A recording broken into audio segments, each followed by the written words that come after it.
Halo, selamat pagi. Selamat pagi, apakah bisa mendengar suara Ibu? Bisa, Bu. Jelas ya? Nggak noisy, Bu. Sudah jelas? Udah, Bu. Silakan panggil teman-teman lainnya ya.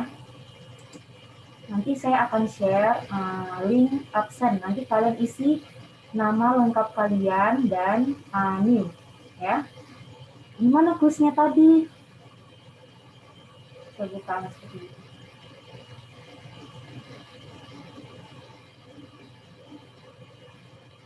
Gimana, Nak? Gimana kuisnya tadi, Nak? Aman? Aman, Bu. Puji Tuhan. Aman, Bu. Jaringan aman ya? Dari tadi sih nggak ada yang hubungi saya ya.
Oke, Stefani dan Intan.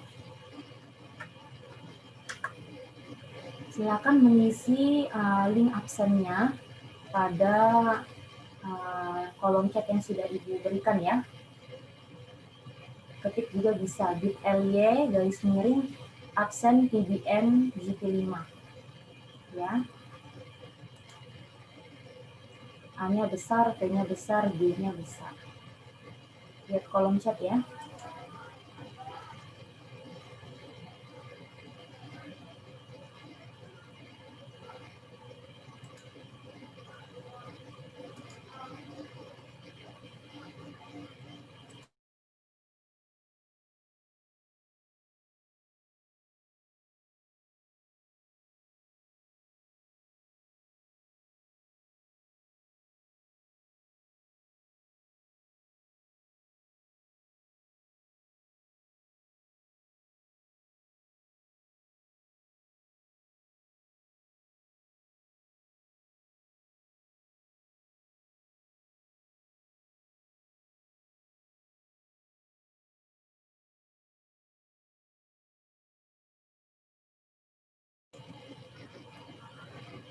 Baru 29 orang nih yang hadir. Bisa dipanggil temannya. Lihat ada nggak anggota grup kecilnya yang belum masuk. Kalian ingetin, teleponin ya.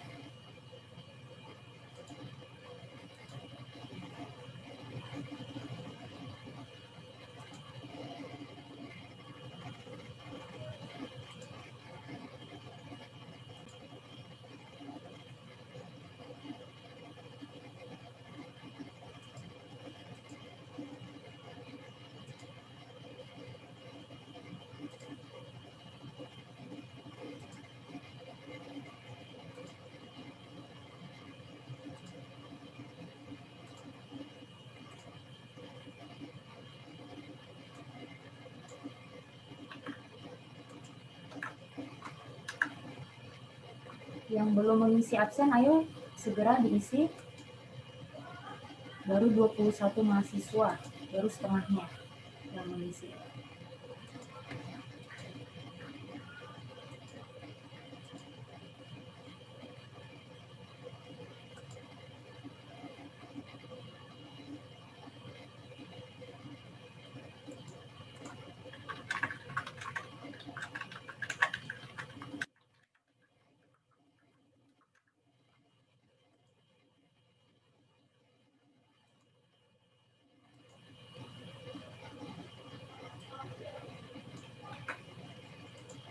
yang mematikan kamera karena jaringannya kurang stabil, pastikan kalian tetap bisa mendengar suara ibu ya. Karena nanti ada sesi tanya jawab. Jadi ini evaluasi dari week 1 sampai week 6. Ibu akan sudah memilih ya beberapa nama yang akan Ibu tanyakan. Materinya seputar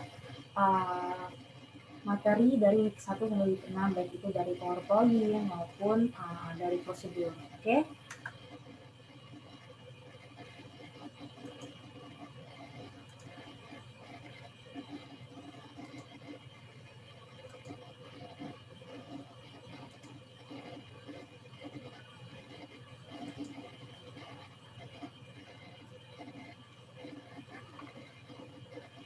Sudah siap belum minggu depan UTS?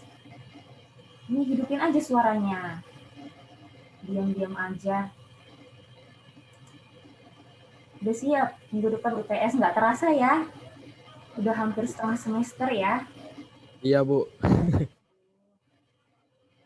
Semoga cepat pandemi berakhir ya, biar bisa ketemu kita ya. Amin, Bu. Amin. BTW, ada teman-teman yang dari daerah timur, dari jam berapa di sana? Udah jam 6 sore ya? Iya, Bu. Iya, Bu. Kimia ya? Iya, Bu. Sebenarnya ini dibuat sampai jam 8, tapi kita usahakan sampai jam 5 saja ya. Jam 5 di sini, berarti di sana jam 7 malam. Ya. Asal semuanya bisa jawab pertanyaan evaluasi dari Ibu. Bisa sambil nunggu teman-temannya, ini masih 33 orang. Ya, Ibu kasih waktu 3 menit, boleh sambil dibaca-baca catatannya, resumenya, ya.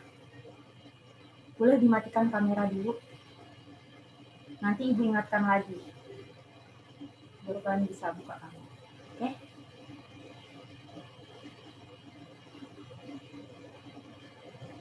Sambil diisi ya absennya.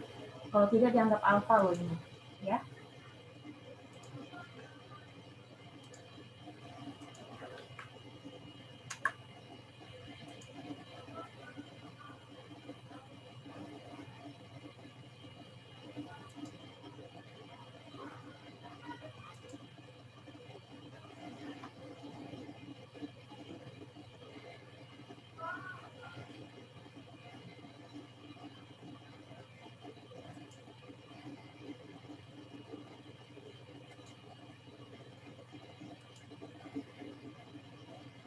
Baru 27 orang yang mengisi absen.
sudah 36 respon sekarang saya lihat ya. Saya harap kalian nggak diam-diam men-sharekan link ini kepada teman kalian yang tidak ada di dalam ruang Zoom. Oke?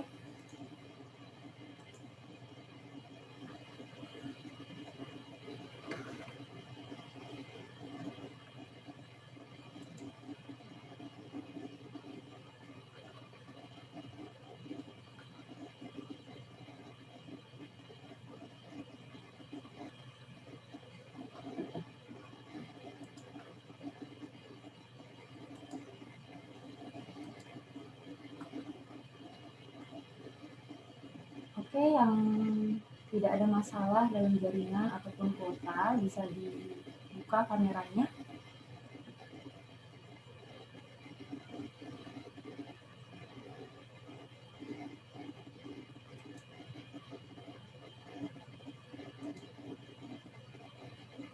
Oke, sekarang sebelum kita memulai diskusi kita, kelas kita evaluasi lab IDN hari ini, mari kita bersatu dalam doa ya.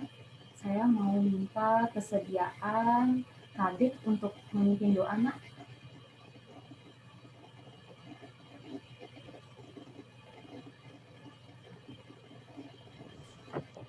Baik teman-teman dan Ibu Eva dan Ibu Esther, sebelum kita memulai pelajaran kita pada sore hari ini, silakan memimpin doa. Tuhan Yesus, terima kasih Tuhan untuk anugerah-Mu Tuhan yang boleh kami rasakan Tuhan sepanjang hari ini. Sekarang Tuhan kami akan mereview materi kami Tuhan yang telah kami pelajari Tuhan dari week 1 sampai week 7 Tuhan. Biarlah apa Tuhan yang telah kami pelajari selama ini Tuhan masih boleh kami ingat Tuhan dan kami boleh memahaminya Tuhan. Berkat Ibu Esther Tuhan yang akan memimpin review kami pada sore hari ini Tuhan, berikan hikmat dan biarlah kami boleh mengerti ya Bapa. Terima kasih Tuhan, kami serahkan ke depan kami hanya ke dalam tangan-Mu saja. Dalam nama kami berdoa Bapa, dalam nama Tuhan Yesus. Amin. Terima kasih Kadek.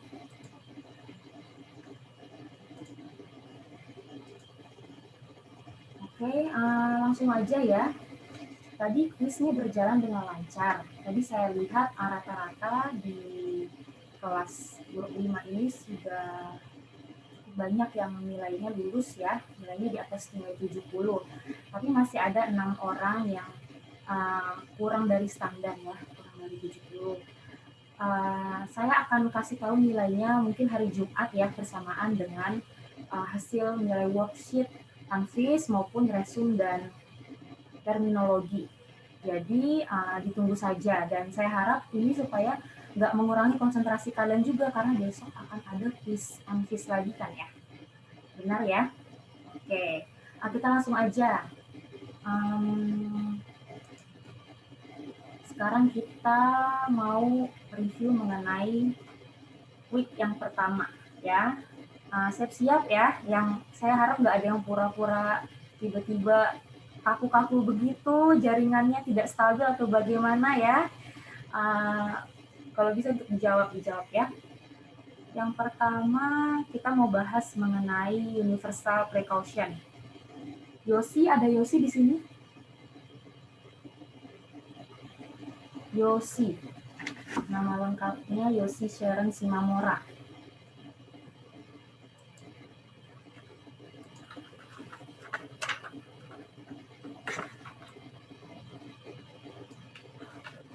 Maaf Siapa? Bu, Yosi nggak ada. Teman sekelompok kecilnya siapa nih? Saya lihat ada Graciana, Daniel, Aaron, Natalia, Kadek, Eva. Tolong di telepon ya, dihubungi sekarang. Tadi saya sudah coba hubungi Bu, tapi tidak diangkat. Coba aja lagi ya. Kalau misalnya sampai 4.30 tidak ada, dia nanti saya anggap tidak hadir ya. Oke, kalau nggak ada Yosi, saya ganti Jordi.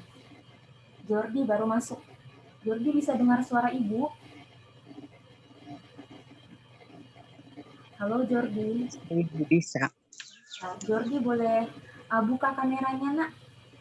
Ibu mau minta kamu melakukan 6 langkah cuci tangan, dipraktekkan. Bagaimana itu caranya? Oke, halo Jordi. Iya Ibu. ke nggak usah kamu ke ini ya, ke wastafel nggak usah ya, kasih tahu aja gimana caranya, langkah yang pertama bagaimana. Mulai ke Ibu. Ya, mulai. Kelihatan tangannya ya. Pertama, menggosok kedua telapak tangan. Ya. Yang kedua, gerakan begini. Oke. Oh, dan di sebelahnya juga ya. Ya. Lanjutnya. Gerakan Oke. Nggak gini dulu, Jordi. ulang lagi Ibu, ulang. Nggak apa-apa. Yang pertama, yang kedua, gerakan begini berlawanan kiri dan kanan. Yang ketiga, ke sela-sela. Yang keempat, gerakan mengunci. Yang kelima, oke, betul. Selanjutnya. yang keenam,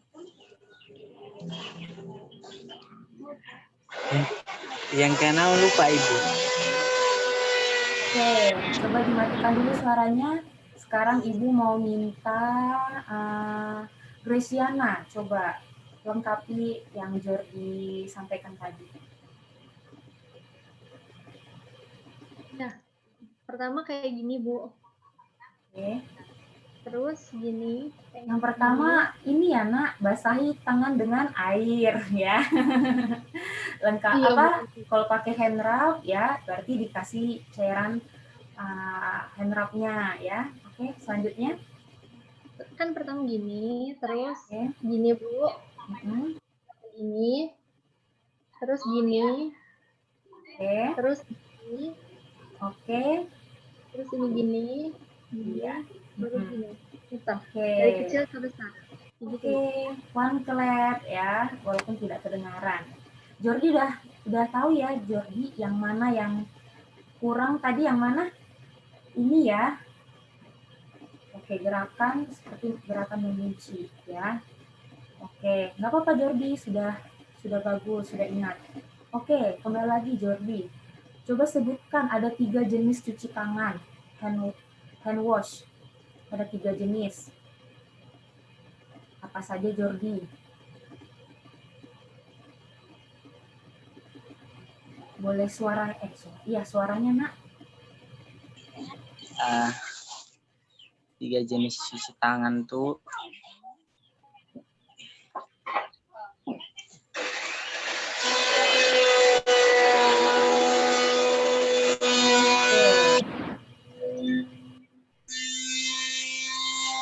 Kalau tidak kamu jawab lewat chat.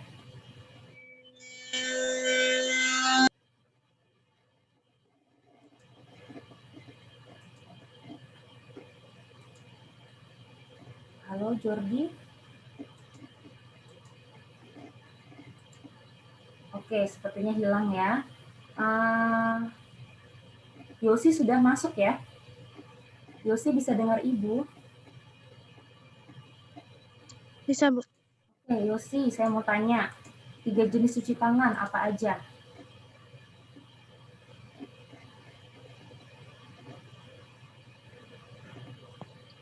Cuci tangan bersih, hand wash, hand rub, sama hand scrub, Bu. Oh ya, kalau hand wash itu memakai apa perbedaan antara ketiga hal itu?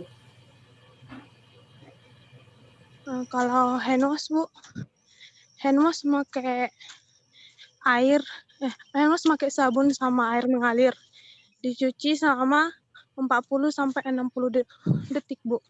Kalau hand rub Kalau hand rub menggunakan antiseptik seperti alkohol, Ibu. Oke. Terus pencuciannya selama 20 sampai 40 detik. Kalau Oke. hand scrub itu digunakan khusus pada saat ingin melakukan pembedahan, Ibu. Oke. Dan itu mencuci tangannya nggak hanya sampai ke pergelangan ya, tapi sampai ke Siku, Bu. siku. Oke, thank you Yosi. Sekarang saya mau bertanya kepada Intan. Ada Intan di sini? Ada, Bu. Oke, Intan. Coba Intan sebutkan 5 momen cuci tangan. Apa saja? 5 momen mencuci tangan. Yang pertama, sebelum kontak dengan pasien. Oke. Yang kedua, sesudah kontak dengan pasien. Yang ketiga, sebelum melakukan tindakan aseptik.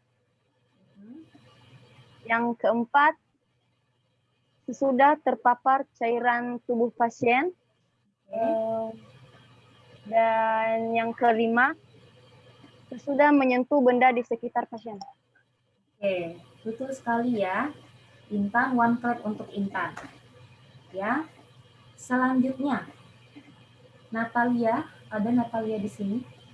Oh, ada.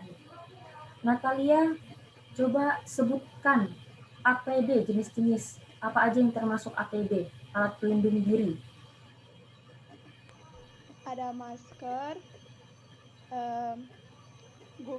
goggles, sepatu, handskun,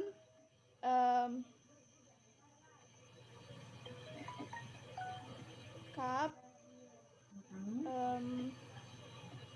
penutup telinga, Oke. gaun bedah, apron, Ya.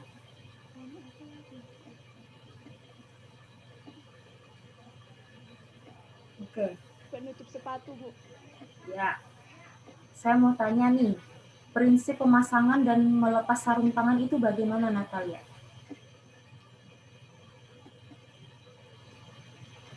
Melepas dari maksudnya ambilnya dari luar yang tangan satunya, Bu, lalu sudah dilepas, digenggam, baru dibuka dari dalamnya, Bu, lalu dibuang. Oke.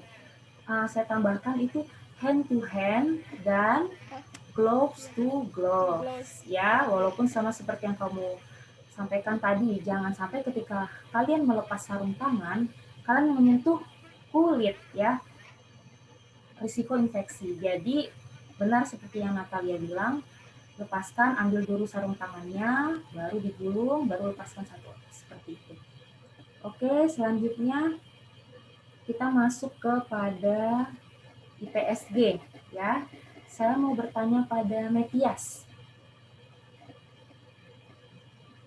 Ada Metias? Ya, Bu. Oke. Metias, apa Metias IPSG yang kedua?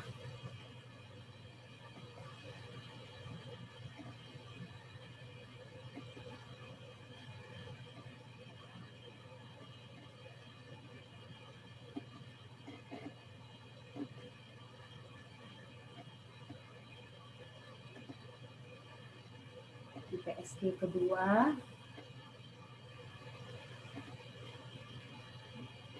Oke. Nah, coba ada yang bisa bantu jawab? Silahkan. Saya, Bu. Trishanen. Ini panggilannya siapa nih? Saya gimana bacanya? Tris, Bu. Oke, Tris ya. Oke, silakan. Ya.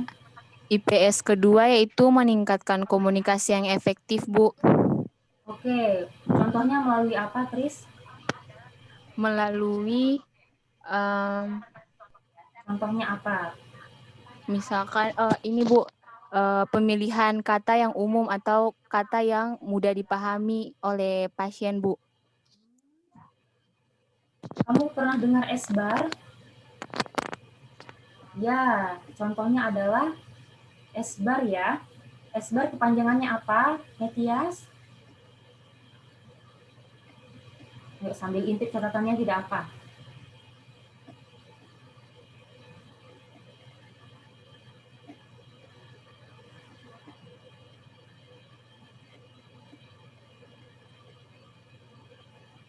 Oke. Nah, yang lain bisa bantu apa kepanjangan S-bar? Oke, siapa itu? Saya Bu Lola. Oke. Silahkan Lola. Kayaknya ada yang jawab deh sebelum Lola. S-bar itu Oh, Tata. Iya, sorry Lola. Nanti Lola ya. Tata. Iya. Kalau SBAR, S situation, B background, A achievement, R recommendation. Oke, good ya. Kalau mencuci tangan itu contoh pelaksanaan IPSD yang keberapa? Oke, Rebecca. IPSD kelima, Bu. IPSD kelima ya. Jadi ini walaupun disampaikan dari semester 1, tapi akan selalu dipakai ya. Sampai kalian di klinik juga ini aplikatif ya. Bahkan sampai udah menjadi perawat pun itu akan selalu direview ulang. Jadi sebaiknya IPSD itu bukan kalian hafal, tapi dipahami. Oke? Ya. Selanjutnya, ada 3, saya udah pernah jelaskan di grup maupun di forum, ada 3 prinsip tindakan dalam keperawatan. Ya. Ada aseptik, ada steril, ada bersih. Ya. Ada yang bisa menjelaskannya, perbedaan dari ketiga hal itu? Saya, Bu. Oke, Cindy. Yang pertama ada teknik aseptik. Teknik aseptik adalah cara untuk mencegah atau meminimalkan risiko memasukkan mikroorganisme berbahaya ke bagian-bagian penting atau situs-situs utama tubuh ketika melakukan prosedur klinis. Contohnya adalah tindakan pemasangan dari pelepasan IF line, infus, injeksi obat lewat intravena, intramuskular atau otot, dan lain-lain. Kalau teknik bersih adalah teknik yang penggunaan beberapa item atau cairan non-steril, tapi bertujuan untuk mengurangi risiko terkontaminasi oleh mikroorganisme patogen. Contohnya adalah memandikan, tetap memakai sarung tangan untuk mencegah tenaga kesehatan terkena cairan tubuh pasien, termasuk pemeriksaan tanda-tanda vital. Yang ketiga, teknik steril. Prinsip steril adalah bebas dari mikroorganisme. Contohnya adalah pemasangan APD. Betul ya. Hair wash ya, saya lihat kemarin itu masih ada yang keliru menjawabnya. Hair wash ya, nail care maupun oral hygiene itu adalah prinsipnya bersih ya, Nak, bersih. Ya.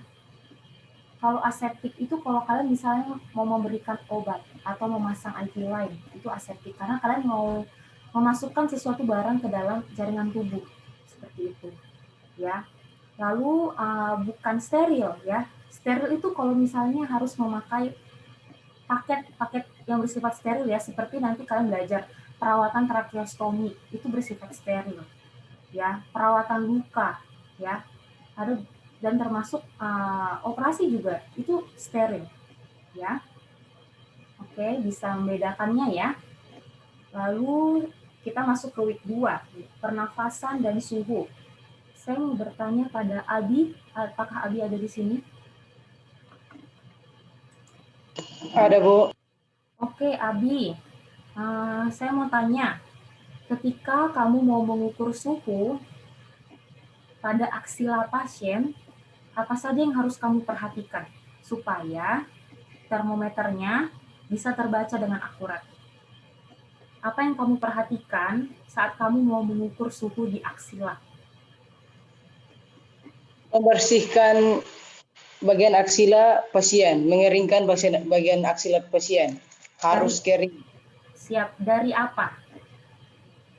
Dari basah, Ibu. Kalau aksilanya basah harus dikeringkan dengan tisu supaya pengukuran suhunya akurat, Ibu. Oke. Selain itu apa lagi? Abi, ada hal lain?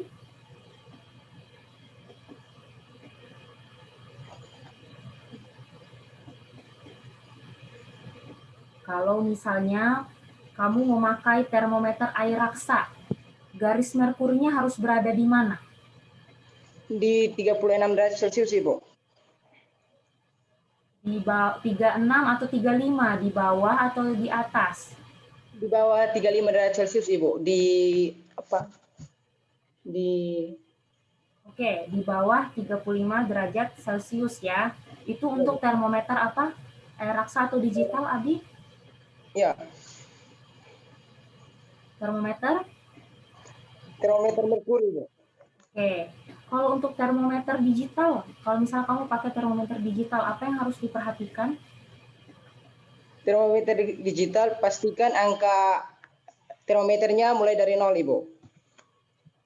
Ada tulisan LO atau 0 ya. Dan harus Ibu. dipasang apa? Boleh nggak langsung dipasang? Begitu aja. Harus dibersihkan bagian aksilanya dan membersihkan juga termometernya, dan harus tetap bersih atau steril, Ibu. Dipasang di bagian aksila, Ibu. Bersih ya, bukan steril. Steril itu harus ada situasi khusus, misalnya dibersihkannya khusus, bukan hanya pakai alkohol aja ya. Hati-hati penggunaan kata steril. Jadi kalau Abi saya tambahkan, kalau misal kamu pakai termometer digital harus memasang term sheet ya, atau plastik termometer. Dan itu hanya satu untuk satu pasien. Nggak boleh kamu udah ke tiap pasien yang satu terus ke pasien lain, itu tidak boleh ya. Ya, Bu. Oke.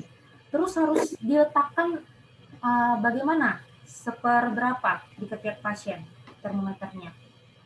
Bagian ujungnya pas pada tengah-tengahnya bagian aksila, Ibu. Oke, 1/2 ke tiap pasien ya. Oke. Selanjutnya Abi, berapa rentang nilai normal suhu? Rentang nilai normal suhu itu 35 sampai 37 derajat Celcius, Ibu. Coba diingat-ingat lagi. Yakin? 35 itu sudah termasuk hipotermi.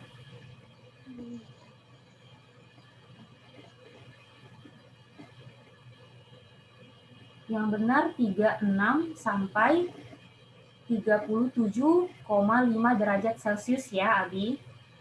Ya, Bu. Oke. Kalau lebih dari 37,5 itu disebut apa, Abi? Ya, Bu. Kalau lebih dari 37,5 itu disebut apa? Apa istilahnya?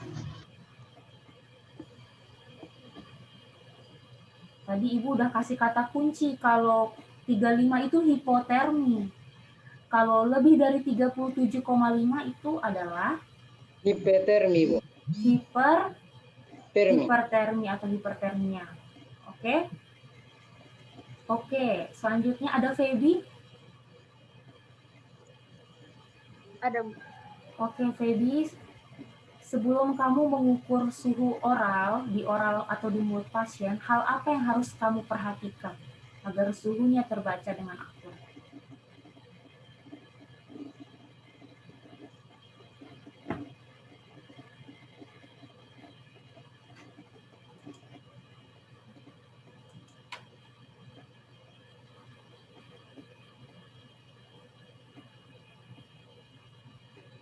Halo, Feby? Masih dengar suara Ibu? Dengar. Oke. Pastikan pasien dapat menutup mulut dengan baik. Ya, bisa menutup mulut atau bibirnya. Selanjutnya,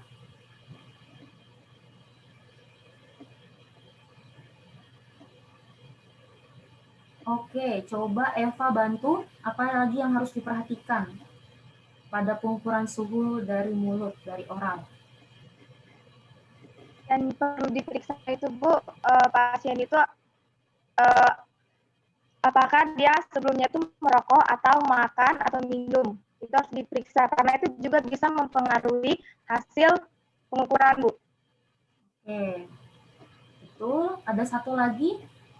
Terus? Ya, oke, boleh Eva tambahkan. Terus itu, Bu, periksa fungsi kognitifnya itu, Bu. Periksa kalau pasien itu bisa mengerti arahan yang diberikan, Bu. Oke, sip. Thank you ya, Feby dan Eva. Selanjutnya Efrata. Ya. Efrata, berapa rentang normal frekuensi pernafasan pada orang dewasa? 12 sampai 20 kali per menit, Bu. Oke. Kalau di bawah dari 12 kali per menit itu disebut apa, Nak? Bradipno. Oke, lebih dari 20 kali per menit? Takipno. Takipno ya. Oke, Angel bisa jelaskan apa udah belajar ya mengenai kedalaman pernafasan? Itu kan juga dikaji ya dalam memeriksa laju pernafasan. Ada frekuensi, ada irama, dan kedalaman ya. Coba kamu jelaskan kalau pernafasan dangkal, kategori dangkal itu seperti apa? Pernafasan kategori dangkal itu adalah udara masuk melalui paru-paru dan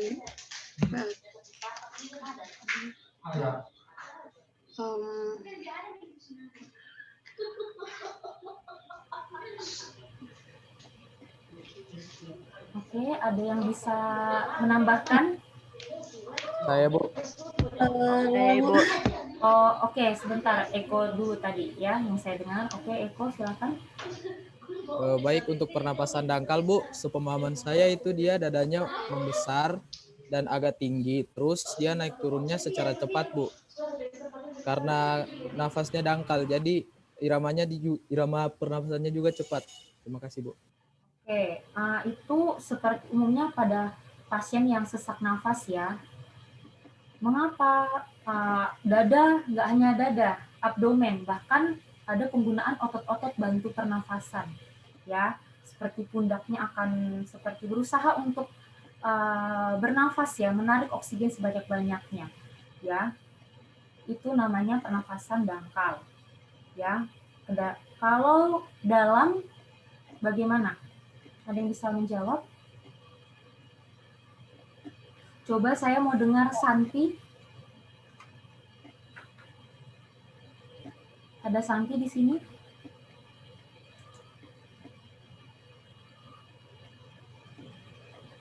Santi ada tidak? Kayaknya nggak ada ya? Yang sekelompok sama Santi.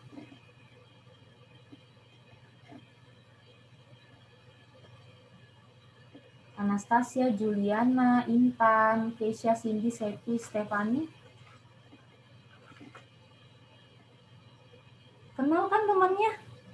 Iya, Bu. Nggak ada ya? Bisa dipanggil dia? Bentar ya, Bu. Oke. Oke, ada yang bisa menjelaskan kalau kedalaman pernapasan kategori dalam? Siapa itu tadi? Lala, Bu. Nana. Oke, silahkan.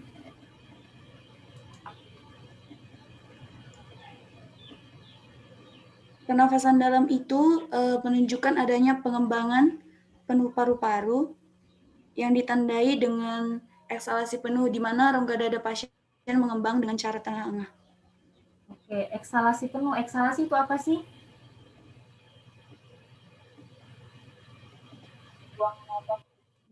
Ya. Eksalasinya lebih lama dibandingkan inhalasi ya. Pasiennya tampak terengah-engah dan rongga dadanya mengembang ya. Itu adalah kondisi kedalaman pernafasan dalam kategori dalam ya. Oke. Good. Apa yang harus diperhatikan dalam pemeriksaan laju pernafasan? Apa aja yang harus diperhatikan? Boleh tolong jawab Gabriela Tio?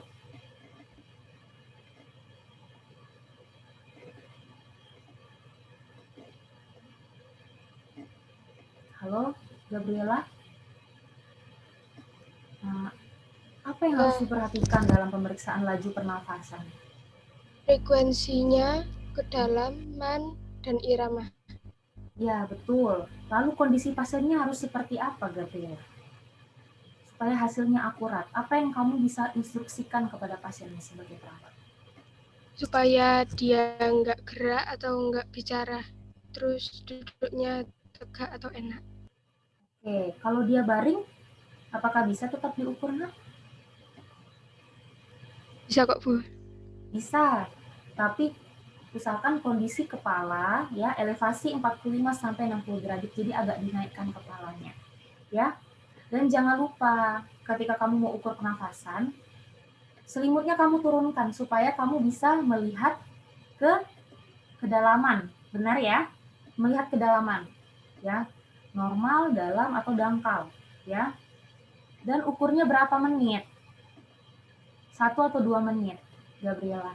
1 menit, Bu. 1 menit sambil melihat Jarum detik.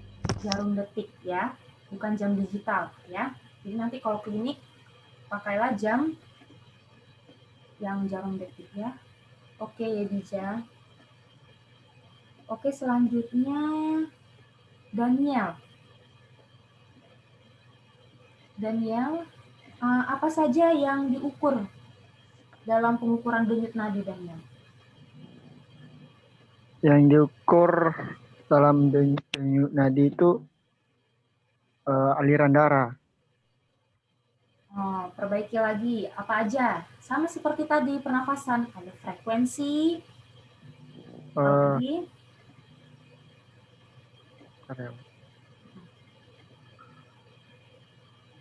Yang diukur pada tekanan darah itu denyut nadi, nak. Jadi pengukuran denyut nadi itu mencakup 3 hal.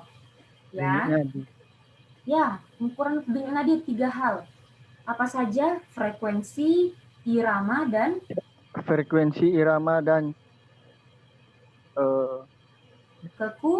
kekuatan denyut nadi.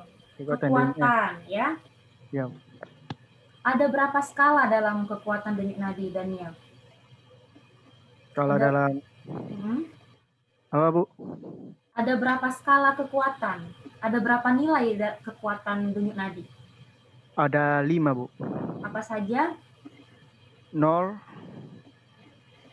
1, plus 1, plus 1, plus 2, plus 3, plus 4. Oke. Kalau plus 2 itu bagaimana, Daniel? Plus 2 itu pulsasinya normal, mudah teraba, tidak mudah menghilang. Oke, ya. Oke, ingat-ingat lagi ya. Plus Ya, 1 Bu. itu seperti apa, plus 3, plus 4. Ya, Bu. Selanjutnya, Tata. Ada Tata di sini? Oh, Tata. Tadi sudah ya. Sorry, Tata. Ibu mau cari yang lain. Siapa yang belum saya tanya tadi? Sifra. Oke. Sifra, lokasi pemeriksaan denyut nadi itu di mana aja yang kamu ingat? Sebutkan ya, bukan ditunjukkan, sebutkan. Lokasinya ada di temporal, di bagian sini. Terus ada di sini, di bagian leher di bawah sini. Oke, apa namanya? Karotis. Ya. Terus ada di sini, di radialis. Terus ada di brachialis. Oke. Ada di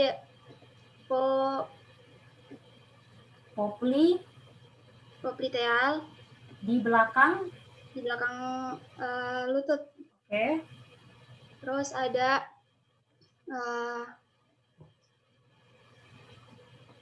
tibia. Tibia Dorsalis. Tibia Tibia posterior. Dorsalis kalau nggak salah. Dorsalis pedis. Ya. Oke, ada juga di femoralis. Oke, good ya. Untuk Tata, berapa sih rentang normal frekuensi denyut nadi orang dewasa? Denyut nadi, Bu.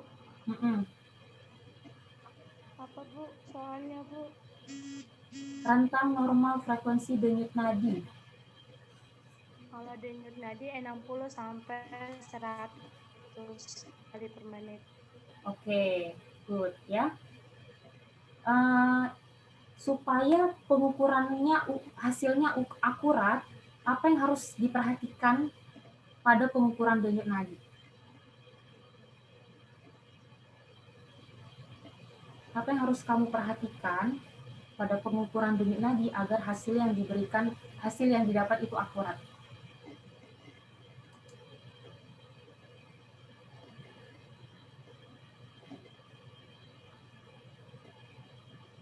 Tata bisa dengar Ibu?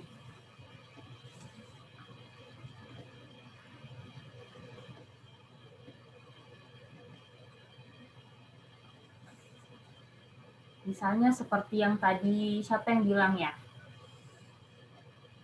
Yang sebelumnya teman kamu bilang, minta pasien untuk tidak bergerak, tidak berbicara. Posisi pasien bagaimana? Kalau duduk harus bagaimana? Tangannya harus gini. Boleh, kayak gini. Harus bagaimana? Ada yang bisa bantu jawab? Ya, Saya, Bu.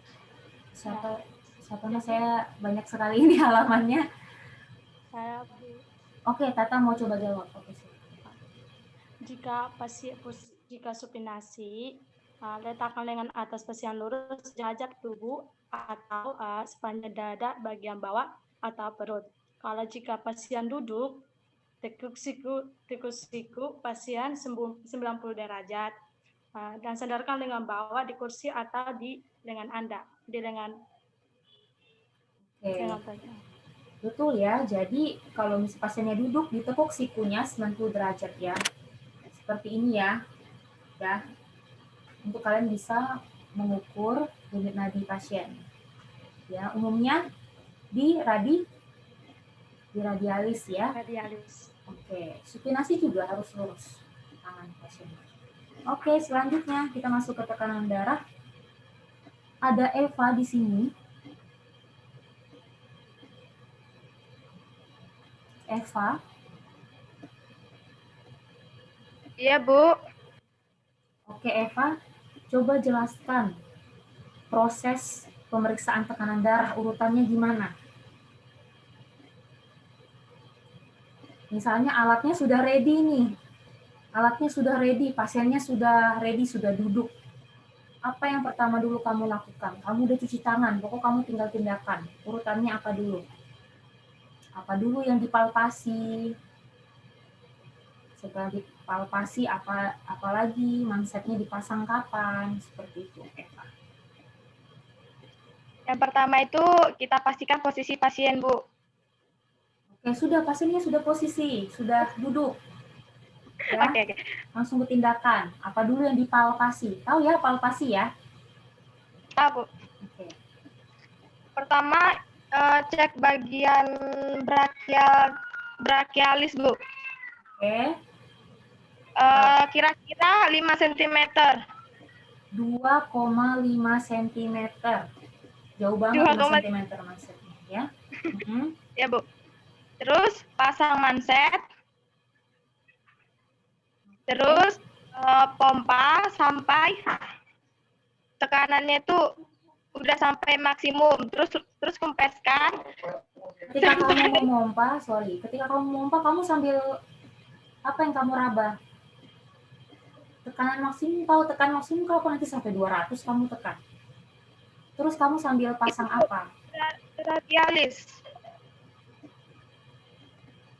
Jadi sambil kamu pompa, kamu sambil meraba arteri apa? Arteri radialis, Bu. Radialis ya. Terus kamu sambil stetoskopnya kamu taruh di mana? Diafragma stetoskopnya kamu taruh di mana? Di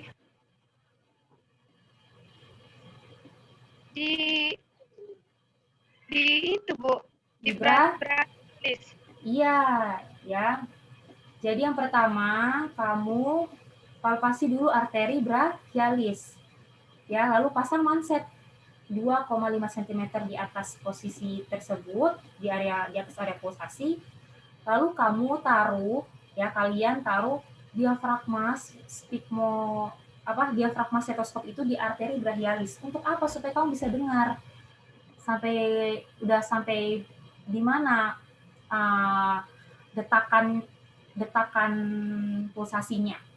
Setelah itu kalian pompa tapi sambil kalian pompa ya. Tapi tangan kiri kamu bisa sambil memegang arteri radialis pasien ya. Jadi usahakan sebelum kamu pompa, kamu sudah bisa stetoskopnya kamu jelas mendengar dan arteri radialisnya bisa kamu raba ya.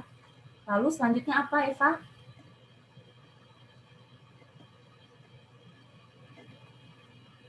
Dipompa, Bu, sampai dipompa terus sampai batas maksimum. Batas maksimum apa? Sampai detakan yang kamu dengar itu apa? Ayo. Sampai detakan pertama muncul. Oke, selanjutnya. Terus detakan atau pulsasi? Apa, Bu? Detakan atau pulsasi yang kamu raba. Jadi, oke, saya jelaskan. Ketika kalian mulai memompa, kalian sambil meraba arteri radialis ya. Pasti akan tetap berdetak. Lalu kalian pompa sampai detakannya berhenti. Ya. Sampai detakannya berhenti. Setelah itu, kalian turunkan berlahan 2-3 mm air raksa per detik ya. Kalian turunkan berlahan sambil mendengarkan dari stetoskop itu, dengar dan lihat manometernya ya. Di mana suara pertama muncul, tek, itu berarti sistolik.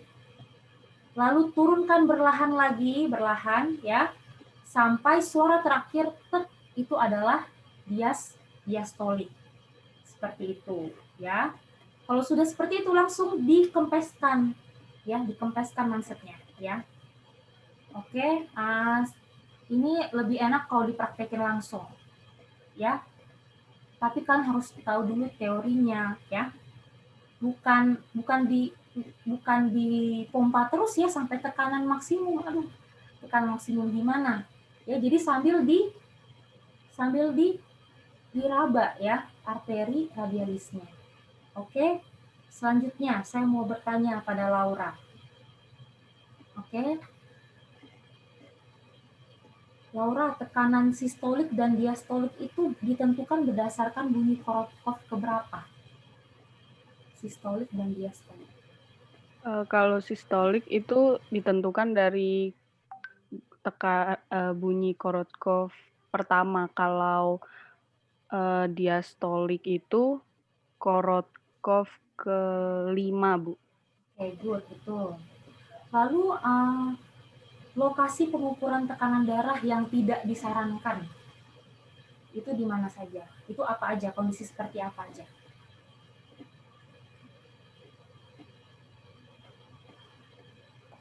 Posisinya atau di mana, Bu?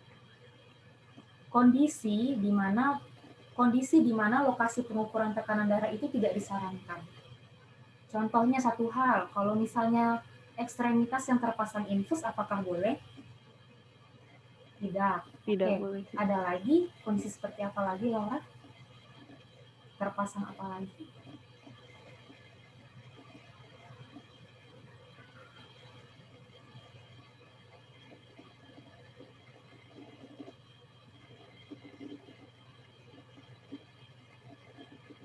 Kalau terpasang perban, bolehkah, Laura? Tidak boleh, Bu. Ya, apalagi Laura coba jelaskan sama Ibu. Di tempat yang ada luka, Bu, dan bekas operasi. Oke, betul. Termasuk ini ya, misalnya pada pasien yang akan melakukan operasi payudara, aksila, atau pasien-pasien dengan kanker payudara, kanker mamae. Ya, misalnya kankernya itu atau tumornya itu menyerang di payudara sebelah kiri. Ya, sebelah kiri itu berarti tidak boleh dilakukan pemasangan pengukuran tekanan darah pada tangan lengan sebelah kiri, tidak disarankan seperti itu. Ya. Oke, selanjutnya thank you Laura. Sekarang saya mau bertanya pada Santi. Santi bisa dengar suara Ibu? Bisa, Bu. Oke. Santi, Coba kamu sebutkan alat pengukur nyeri itu apa aja?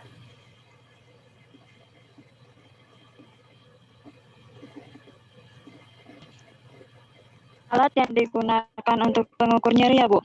Yes. Itu ada numerik skala, Bu. Skala numerik, Bu, dengan Wong-Baker Nevesis, Bu. Oke. Saya mau bertanya nih mengenai numeric scale, ya. Numeric scale itu menggunakan pertanyaan istilahnya PQRST, ya. Kalau Q, quality itu menanyakan apa dalam pekajian nyeri? Pada bagian quality yang ditanya apakah nyeri bersifat seperti ditusuk-tusuk atau tidak. Seperti itu, Bu. Kualitas nyeri ya, nggak hanya ditusuk-tusuk, apakah bersifat tajam, tumpul atau tertekan, atau seperti nyerinya di dalam, ya. Selanjutnya, kalau S, severity, itu bertanya tentang apa? Kalau severity itu ditanya tentang apakah nyeri disertai dengan tanda-tanda atau gejala lain seperti ingin muntah, pusing, atau sesak, Bu. Oke, coba Santi coba contohkan sama Ibu gimana kamu cara nanyanya yang severity. Ibu jadi pasien. Apakah nyeri yang dirasakan oleh Bapak atau Ibu disertai dengan tanda atau gejala lain seperti adanya rasa ingin muntah atau pusing ataupun sesak, Bu, atau Bapak? Oke, good ya. Tapi mungkin kamu ya bisa lebih santai lagi tanyanya Ibu. Saat Ibu merasa nyeri, ada merasa pusing kah Ibu, atau sesak, atau ada keluhan lain yang menyertai, seperti itu. Ya, good.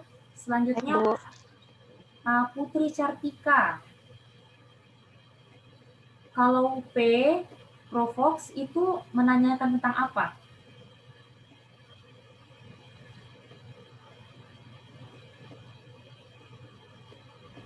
Ya Ibu, bisa diulang Ibu, maaf. Ya kalau P ya, P atau Provox itu menanyakan pertanyaan tentang apa pengkajian nyerinya?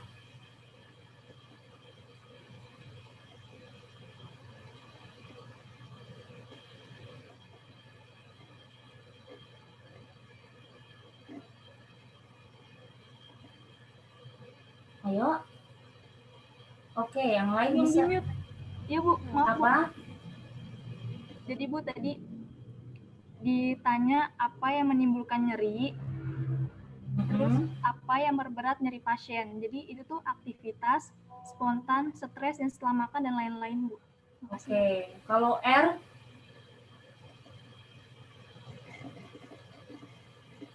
Relief itu apa?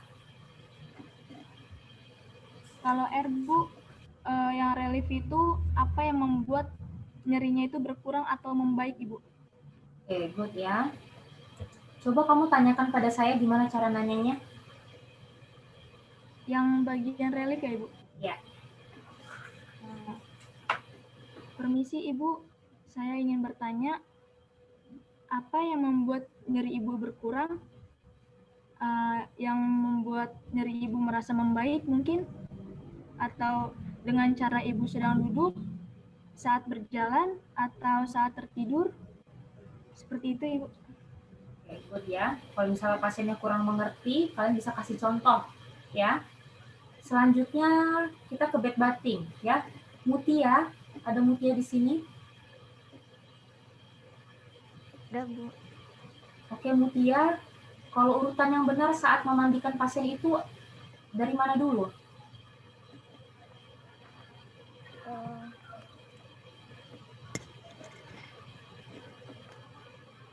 Dari abdomen dulu kan? Oh iya, dari abdomen. Kan, dari mana dulu? Dari wajah, terus ke dada, terus ke dari wajah dulu, lalu ke tangan. Ya. terus ke bagian dada, terus abdomen, Ya. bagian kaki, lalu ke bagian punggung, Lalu terakhir ke bagian kelamin, Bu. ya, perineal ya. Nih, ini pertanyaannya saya tanyakan dari forum karena ada yang ini pertanyaan dari teman kalian nih. Kalau pasien dengan penyakit infeksius, apakah boleh dimandikan? Kalau yang buka forum, seharusnya bisa menjawab ya, karena saya sudah memberikan penjelasan di sana. Itu boleh, Bu. Boleh, kenapa? Boleh, tapi perawatnya harus menggunakan APD lengkap. Oke, ya. Jadi tetap dimandikan ya, jangan dibeda-bedakan. Ya. Mengapa harus dimandikan? Karena itu juga adalah salah satu intervensi yang bisa dilakukan untuk pencegahan infeksi, membersihkan dari kuman-kuman penyakit, ya. Dan bahkan menggunakan sabun-sabun antiseptik, ya. Baik itu pasien yang MRSA, pasien COVID juga tetap dimandikan, tapi perawat tetap memperhatikan keselamatannya dengan memakai APD, ya. Oke, selanjutnya siapa lagi nih ya? Ada yang belum saya tanyakan, Kak? Misalnya Saya, Bu. Siapa itu? Gresilia, Bu. Oke, Gresilia. Ada berapa metode memandikan? Ada berapa jenis?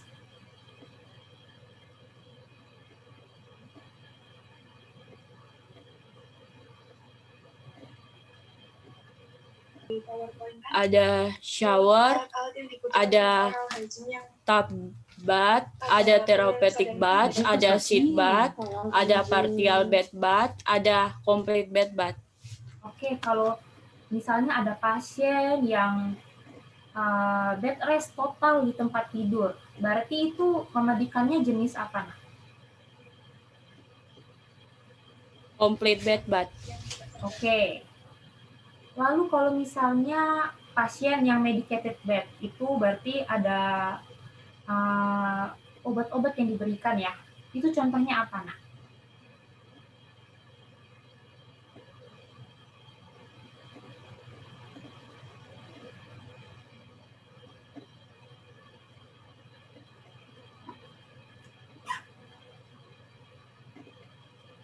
Itu sodium bikarbonat, kemudian ada avenokrim. Oke. Itu, Bu. Oke, good ya. Selanjutnya, SEPI. Saya sudah tanya SEPI nggak deh tadi? Sorry. Ada SEPI di sini? Seharusnya ada ya. Halo, SEPI? Tidak ada? Oke. Ronaldo. Iya, Bu. Ronaldo, hal apa aja yang perlu dikaji Iya, Bu. sebelum melakukan hair wash? Apa aja yang harus diperiksa sebelum melakukan hair wash?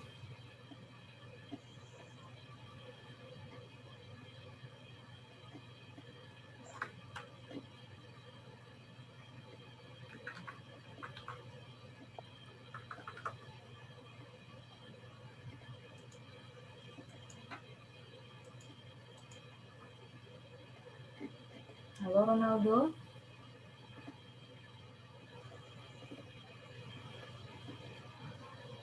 Oke, Anastasia mau mencoba menjawab. Kita kasih kesempatan dulu ya. Ini Anastasia raise hand mau menjawab karena. Iya, Bu. Oke, silakan. Bisa ulangi, Bu. Tadi nggak kedengaran, Bu. Apa aja yang perlu dikaji sebelum melakukan hair wash? Apa yang perlu diperiksa?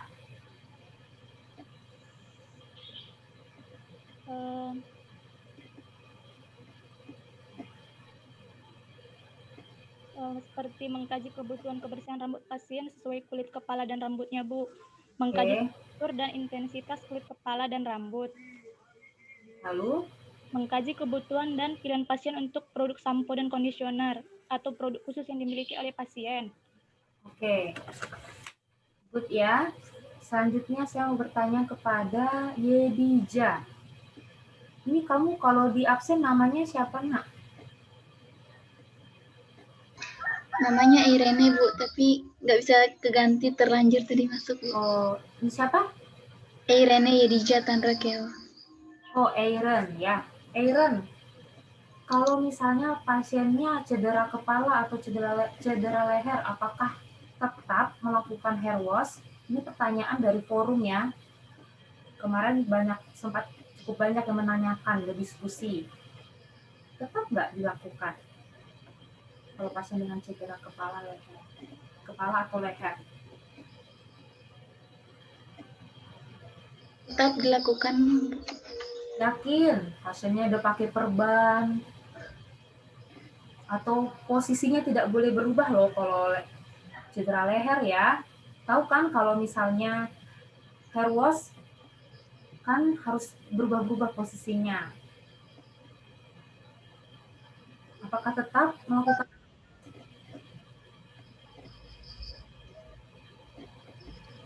Aaron? Oke, ada yang bisa bantu jawab? Seharusnya yang ikut forum ya, rajin baca forum, bisa menjawab ya. Mungkin aku ingin menjawab. Oke, Matias, silakan. Jadi kenapa tidak bisa? Pertama kan hair wash itu kan di daerah kepala kan. Jadi apabila terjadi patah tulang leher itu tidak boleh, untuk agar tulang yang telah patah itu tidak kembali patah, Ibu. Lalu untuk kenapa tidak bisa, kalau ada luka itu pasti sih untuk kenyamanan si pasien itu sih, Bu. Terima kasih. Oke ya, saya tambahkan kembali, intinya adalah keselamatan pasien yang lebih terutama. Jika misal pasien ada cedera leher atau misalnya ada luka ya, yang diatasi adalah keluhan ya, bagian vitalnya itu kan vital ya, leher, kepala. Jadi itu terlebih dahulu. Hair wash itu bisa menyusul dilakukan jika sudah ditangani terlebih dahulu. Misalnya diperban atau diobati ya. Bahkan kalau kalian tahu ya, untuk operasi bagian kepala, rambut atau kraniotomi ya istilahnya, itu rambut akan dicukur ya, dicukur habis. Karena takutnya kalau tidak dicukur bisa meningkatkan risiko infeksi, susah dibersihkan atau bekas-bekas darah ya. Kan kalau misalnya kalau tidak dicukur bagaimana? Bekas-bekas darahnya akan selalu menempel, susah dibersihkan seperti itu. Jadi mungkin kalau misalnya kalian kelak bertemu dengan pasien yang misalnya diinstruksikan tidak boleh banyak gerak kepalanya, tapi pasiennya mengeluh rambutnya seperti lengket atau gatal, apa yang bisa kalian lakukan? Bisa sisir pelan-pelan ya, rambutnya sisir pelan-pelan, dibersihkan ya, dengan waslap juga bisa, waslap dengan air, kalian bersihkan misalnya ada noda atau apa seperti itu, dan disisir pelan, itu pun pelan-pelan. Yang terutama adalah keselamatan pasien, jangan sampai justru memperparah atau membuat pasien lebih cedera lagi. Oke, dan sebelum melakukannya pun harus seizin dokter maupun perawat yang menangani pasien tersebut. Oke. Selanjutnya saya mau bertanya pada Putri Dewi ya. Putri Dewi yang mana? Tadi itu Putri apa? Ada dua Putri, Putri D dan Putri Aprilia. Yang cantik kali Putri apa, Nak? Oh, Putri Dewi ya. Oke, sekarang Putri Aprilia. Iya, Bu. Oke, Putri Aprilia. Apa saja yang diperiksa sebelum oral hygiene? Apa aja yang dikaji sebelum melakukan oral hygiene? Yang dikaji yaitu kondisi mulut pasien. Ya. Apakah ada luka seperti gingivitis atau stomatitis. Terus bagaimana kebutuhan pasien. Apakah pasien memerlukan atau ada peralatan sikat gigi khusus untuk pasien, seperti itu, Bu. Maksudnya misalnya dia punya peralatan sendiri atau sikat gigi sendiri, odol sendiri, seperti itu ya. Lalu selama oral hygiene, apa yang harus diperhatikan sebagai perawat?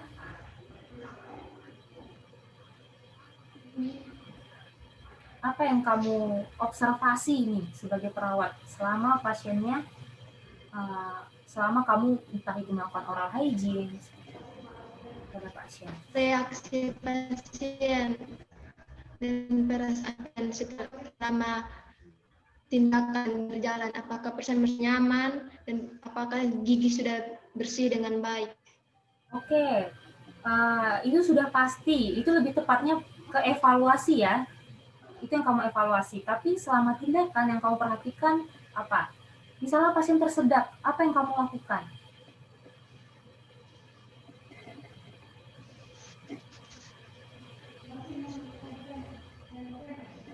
Pasien tersedak atau aspirasi, hentikan tindakan, ya, hentikan tindakan dan panggil segera perawat ataupun dokter yang ada di sekitar kamu.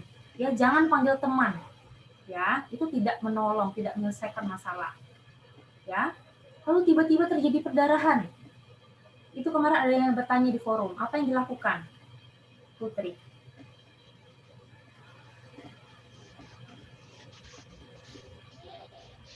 Kalau terjadi perdarahan tiba-tiba.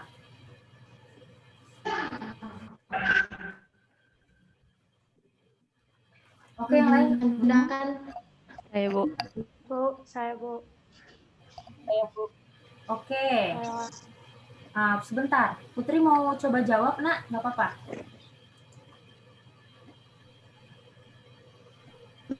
Tindakan oral hygiene, segera melakukan penanganan agar pendarahannya berhenti. Ya, jadi langsung ya segera hubungi perawat atau dokter di sekitar, hentikan tindakan, jangan lanjutkan lagi ya. Kalau pada pasien-pasien ya tertentu memang dibutuhkan misalnya sikat gigi khusus yang bulunya halus, termasuk pasien-pasien yang mengkonsumsi obat apa, anti apa? Antikoagulan. Ya, antikoagulan ya. Oke. Good, kita sudah selesai reviewnya ya. Oke, tepuk tangan dulu untuk kita semua ya. Sudah menyelesaikan minggu pertama sampai minggu ke-6 ya. Saya harap untuk kedepannya bisa lebih aktif lagi di forum. Bagi yang belum pernah bertanya, bagi yang belum pernah berespon di forum, ayo respon, tidak apa. Ibu ngomong bukan, maksudnya saya menjawab pertanyaan kalian. Saya berusaha ya, kita sama-sama diskusi. Dan tambahan, kalau misalnya teman-teman mau mencoba menjawab pertanyaan kalian, ayo coba cari jurnal. Kalian sudah belajar kok mencari referensi yang baik. Coba masukkan saja di forum, kan bisa di Kopas. Nanti itu pasti akan buka, ya. Jurnal atau apapun hasil penelitian, ataupun dari buku, sumber apapun, boleh kalian masukkan. Berdasarkan ini. Saya mau mencoba menjawab ini, ya. Itu namanya proses belajar, ya. Itu saja dari saya, ya. Selamat mempersiapkan diri untuk UTS minggu depan, semoga berhasil, jaringannya lancar, dan persiapkanlah dan ikutlah dengan penuh berintegritas. Sebenarnya banyak sekali momen kalian bisa entah itu menyontek ya atau tidak jujur, itu banyak momen, tapi itu kembali lagi pilihan sama kalian. Karena ketika kalian jadi perawat, kenapa saya bilang begini, sebenarnya ini menguji mental kalian. Bagaimana kalian di bawah tekanan, ya ujian itu kan salah satu bentuk tekanan ya. Di bawah tekanan harus nilai, misalnya kalian pengen nilai yang tuntas, ada dua cara, mau menyontek atau jujur. Itu adalah sebuah, mental kalian diuji loh, bukan hanya kemampuan kognitif kalian. Kalian bisa bertahan nggak di bawah tekanan tersebut? Kalian mau mencari jalan pintas, atau memang jalan yang ribet, yang memang harus menghafal, yang harus belajar, seperti itu. Karena nanti ketika kalian di klinik, kalau kalian menjadi perawat, Tuhan akan menempatkan di situasi seperti itu juga, diuji. Misalnya, contohnya aja, ketika kalian nanti mengukur suhu pasien atau mengukur pernafasan pasien, kalian ada dua pilihan, mau mengukur asal-asalan, tebak, atau benar-benar mengukur 1 menit. Nah, itu integritas kalian diuji dari hal-hal sepele, mulai dari saat ini. Saya harap mahasiswa grup 5 yang pernah saya bimbing saat ini, yang boleh Tuhan percayakan, itu kalian bisa bukan hanya kognitifnya saja yang terasah, tapi mental, integritas kalian juga. Ya, karena lebih daripada itu kalian akan dijalani. Pasien dalam kondisi kritis, terus mentalnya gimana? Mau ikut jalan pintas, mau dibiarkan saja, atau dirawat sepenuh hati pasiennya? Ya, karena akan menemukan banyak sekali ya momen-momen seperti itu nanti. Oke, itu saja dari saya. Absennya sudah isi semua. Ada yang belum isi absen nggak? Nih, saya takutnya ada yang kelewat. Ada yang belum isi absen, link ada, saya kirim link. Nanti saya akan cek ya satu persatu. Oke, ada yang mau kalian sampaikan? Ini mumpung masih setengah ya, masih ada beberapa minggu lagi akan kita lalui bersama-sama. Ada yang mau disampaikan terkait lab PBN ini? Ada tambahan saran dari kalian, dari teman-teman?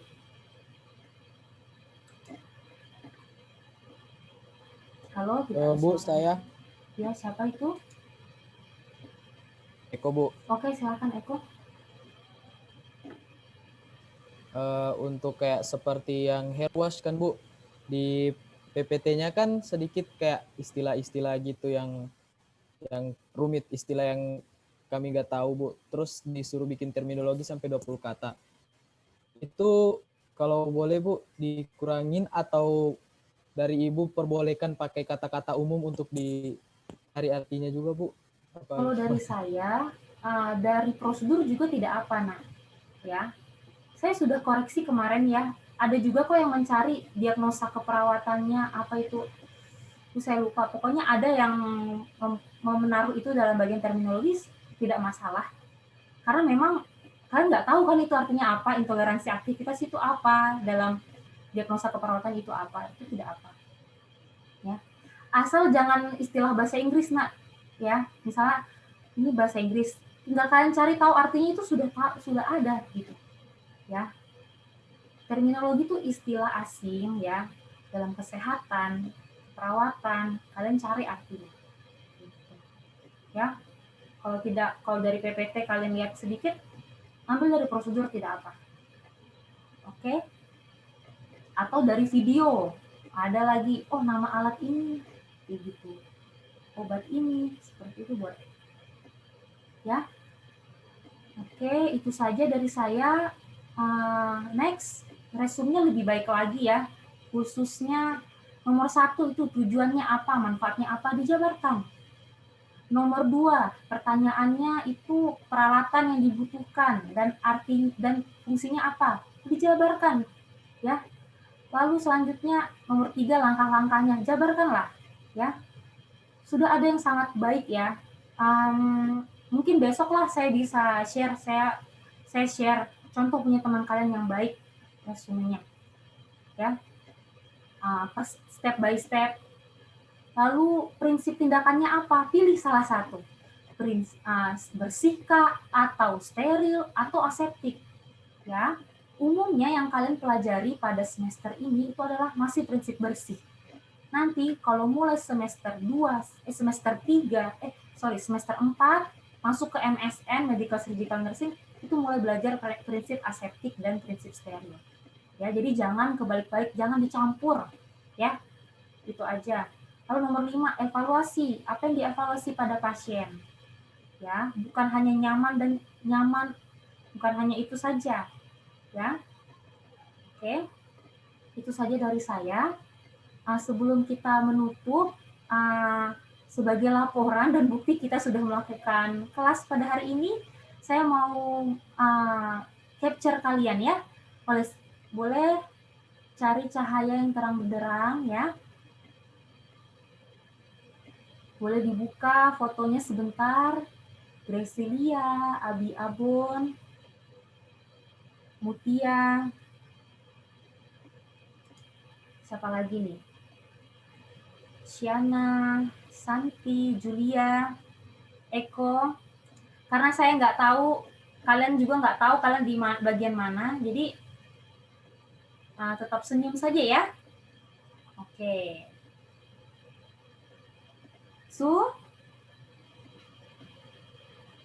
Sudah ya? Oke.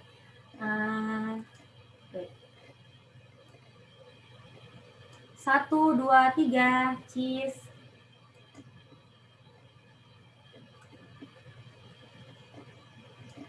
Oke, saya save dulu sebentar.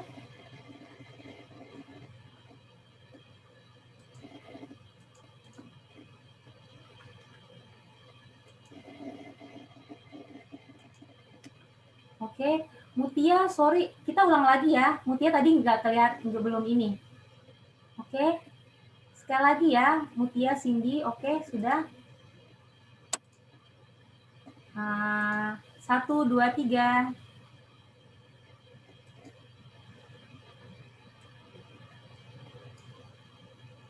Oke.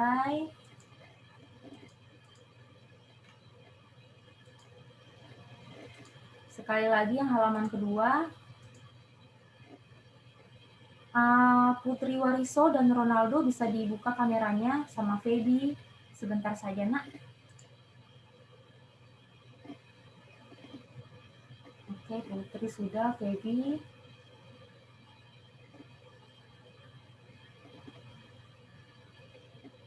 Oke. Sekali lagi ya. Oke, 1, 2, 3. Sorry, ulang. Natalia tadi goyang. Ya, ulang lagi ya, sorry. 1, 2, 3. Nah. Oke, selesai.